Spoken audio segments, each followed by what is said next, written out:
안녕하십니까. 호구로 투자하는 쇼킹 부동산입니다. 지금 난리 난 것 아시나요? 시작해 보겠습니다. 영상 전에 구독과 알람 설정 부탁드리겠습니다. 자, 오늘 채권 시장이 거의 폭격을 맞았습니다. 주식으로 비유하자면 거의 하한가 두드려 맞았다 이렇게 보시면 될 것 같은데, 채권 가격이 폭락하면서 채권 수익률이 급등을 했던 거예요. 특히 3년물과 5년물 그리고 10년물 같은 경우는요 10bp가 올랐습니다. 하루 만에 채권 수익률이 0.1%포인트 이상 올라갔다는 부분이죠. 지난 금요일도 금통위 이후에 채권 수익률이 급등을 했는데 오늘은 더 많이 뛰었다는 거예요. 자, 지금 채권 금리가 어느 정도 수준까지 올라갈 것인가? 가장 최근에 채권 시장이 폭격이 맞은 경우가 바로 10월 말이었거든요. 그때 3년물과 10년물 채권 수익률 보면은요, 10년물 같은 경우는 2.575% 그리고 3년물 수익률은 2.1% 수준이었습니다. 자, 이때 너무 단기적으로 채권 수익률이 급등하고 채권 가격이 폭락하니까 당국이 개입해서 간신히 시장을 진정시켰거든요. 자, 지금 그 수준까지 올라갔다는 겁니다. 3년물 같은 경우는요, 2021년 10월 29일보다 더 높게 치솟았어요. 그러다 보니까 이게 3년물 같은 경우는 회사채 시장에도 영향을 주거든요. 지금 AA 등급, AA- 등급의 회사채 금리가 2.7% 가까이 됐습니다. 전체적으로 시장 금리가 빠르게 올라가는 추세라는 거예요. 자, 일단 이렇게 채권 시장이 크게 변한 이유는 세 가지 원인이 복합적으로 작용을 했습니다. 먼저 지난주 금요일에 있었던 금통위 여파가 이어지고 있는 거예요. 기준금리 1.25% 올리는 건 다 알았는데 그 이후에 기자간담회 내용이 문제가 됐던 거죠. 3% 물가 장기화의 총력 대응을 한국은행에서 시사하니까 야, 이거 기준금리 생각보다 더 올라가겠는데, 당초 많은 전문가들이 1.5% 생각했는데 그거보다 더 높게 봐야 된다는 거죠. 게다가 물가 전망이 바뀌었어요. 내년 올해 하반기에 물가가 안정될 거라고 봤는데 물가 안정이 아니라 더 높게 치솟겠네. 그러면은 야, 기준금리 2%도 봐야겠다. 여러분들 기준금리 2% 언제였는지 기억 안 나시죠? 이주랑 총재 임기 초에 2%였어요. 지금 그 정도로 가잖아요. 매매 시장, 전세 시장 할 거 없이 완전히 뒤바뀌게 됩니다. 0.5%대 형성된 전세 금액과 매매 가격이 기준금리 2.0%대 유지가 될 수 없는 이유 여러 차례 말씀을 드렸죠. 자, 두 번째 이유는요, 미국의 긴축 가속화 우려입니다. 자, 연준 부의장 지명자가요, 원래 유명한 비둘기파였는데 매파적 성향을 강하게 드러내네. 야, 이젠 비둘기파마저도 매파 성향으로 바뀌나 보다, 상황이 심각하다 이렇게 인식하면서 채권 시장이 침체를 맞이했고요. 연준 3인자도 3월에 금리 인상을 지지하면서 이거 3월의 금리 인상이 진짜 꿈이 아니고 진짜 현실로 다가왔구나, 이런 이야기가 나오는 겁니다. 자, 그런데 이미 여러분들도 이제 3월에 미국에서 금리 인상할 것이고 세 차례, 많으면 네 차례까지 인상한다는 것도 어느 정도 정보로 인식을 한 상황이잖아요. 근데 여기서 끝이 아니다. 왜냐면은 야, 연준이 그렇게 한가하게 분기마다 올리지 못할 것이다. 그래서 올해 금리를 6차례에서 7차례 올리거나 한 번에 0.5%포인트씩 올릴 가능성이 있다, 이런 경고가 계속 나오고 있습니다. 이게 굉장히 현실성이 있는 게, 자, 대한민국 이번에 기준금리 연속해서 올렸죠. 왜? 물가 상승률 3.7%니까. 그런데 CPI 7% 나오는 미국에서 3개월마다 기다린다? 못 기다리다고 보는 거죠. 자, 미국 10년물 국채금리가 급등하면서 한국 채권도 동조화가 나타난 겁니다. 자, 지금 미국 10년물 채권 수익률 1.8% 지금 조만간 도달할 것 같아요. 자, 그러다 보니까 전 세계 국채 수익률이 동시에 다 뛴 겁니다. 특히 신흥국에서 많이 올라갔어요. 자, 게다가 오늘 채권 시장 10년물 입찰이 있었는데 생각보다 수요가 부진했네. 그러면서 채권 시장 심리가 완전히 바닥을 기고 있다는 부분이죠. 제가 볼 땐 이번 주 중으로 정부가 개입을 할 것 같아요. 자, 이런 와중에 금일 코픽스 금리가 발표했습니다. 신규 취급액 기준 코픽스가 1.69%가 기록했어요. 전월 대비 0.14%포인트 상승을 했습니다. 신잔액 기준 코픽스도 0.09%포인트 상승을 했습니다. 자, 그러다 보니까 이제 대출금리가 많이 올라가겠구나, 누구나 쉽게 예상할 수 있는 부분이죠.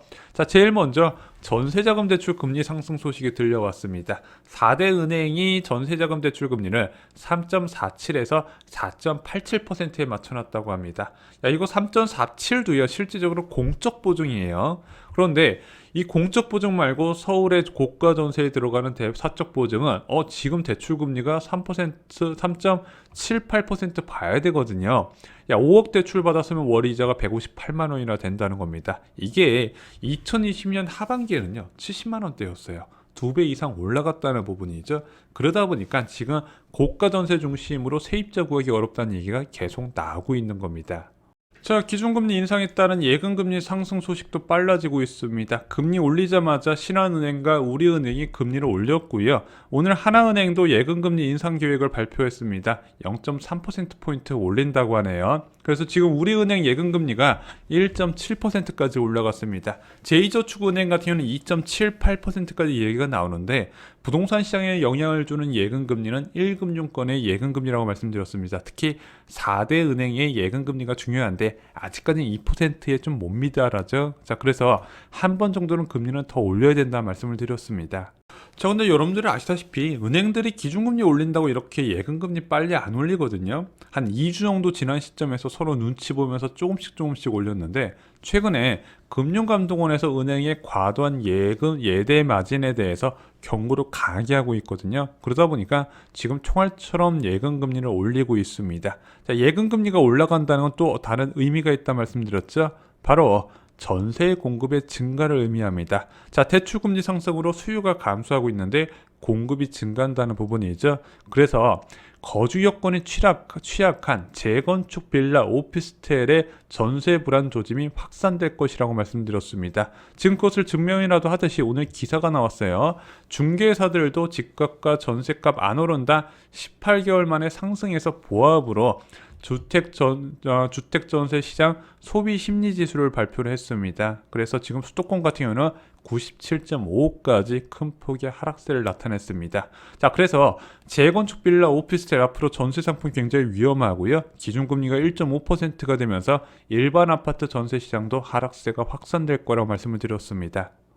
자, 그리고 올해 부동산에 안 좋은 소식들이 계속 들려요. 또 오늘 어떤 소식이 나왔다? 바로 서울 휘발유 가격이 9주 만에 상승을 했다고 합니다. 자, 보시면 여기 돌고래 모양으로 3개월, 1년간의 휘발유 가격 모양이 나오는데 끄트머리가 살짝 올라갔죠. 자, 이게 국제유가도 하락했던 부분도 있지만 정부에서 유가 보조를 지금 해주면서 휘발유 가격이 많이 하락했는데 이게 다시 오르고 있다네요. 왜? 국제유가가 다시 오르고 있기 때문이죠. 벌써 80달러 중반 수준까지 지금 위협을 하고 있습니다.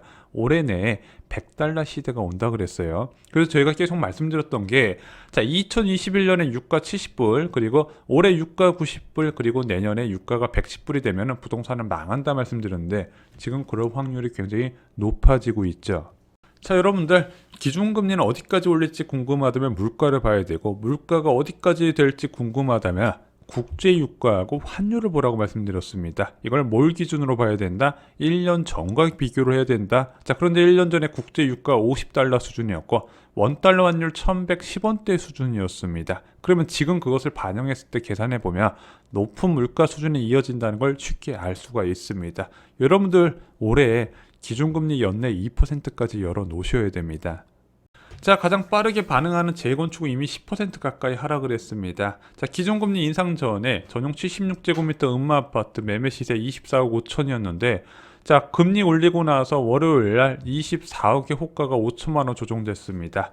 자, 이게 얼마나 많이 하락한 거냐? 작년 11월에 최고가가 26억 3,500만 원이었는데 지금 24억, 거의 10% 가까이 하락을 했다는 거죠. 자, 재건축 가격 하락은 절대 자기만 하락하지 않는다. 주변 신축 가격도 하락시킨다고 말씀을 드렸습니다. 조만간 강남 지역 하락세도 나타나게 될 겁니다. 국토연구원 주택 매매시장 소비심리지수도 오늘 발표가 됐는데 보합으로 전환이 됐어요. 자, 이게 시장이 지금 계속해서 맥을 못 추는 게, 자, 어느 정도 금리가 올라가서 그걸 좀 적응할 만해서 시장이 반등할 만 하잖아요. 그럼 그 타이밍에 다시 또 그 기준금리가 올라가면서 상승을 억누르고 있습니다. 자, 이런 흐름이 내년까지 이어질 가능성이 있기 때문에 부동산 시장이 굉장히 침체될 거라 예상을 하는 부분이죠. 그래서 올해는 알게 될 거예요. 앞으로 부동산 시장이 지금까지 부동산 시장의 급등 원인이 기준금리 탓인지 또는 진짜 많은 전문가들이 이야기하는 공급이나 수요 탓인지 어떤 부분에서 결과가 나오게 될 겁니다. 자, 또 다른 기사 하나 참고를 하시는 게 좋을 것 같습니다. 증여 건수가 크게 감소를 했다고 합니다. 저희가 예전부터 다주택자는 주택가격 상승 기대감이 있으면 아무리 세금 규제를 강화하거나 풀어준다 하더라도 처분을 하지 않는다 말씀드렸죠. 주택가격 상승 기대감이 높으면 절대 팔지 않고 물려준다는 부분이죠. 자, 이 증여한 사람들 세금 적게 냈을까요? 양도세 중과하는 것보다 낫다 이거죠. 세금 적지 않게 냅니다. 최근에 증여한 사람들 다 애국자예요. 세금 엄청 낸 사람들입니다.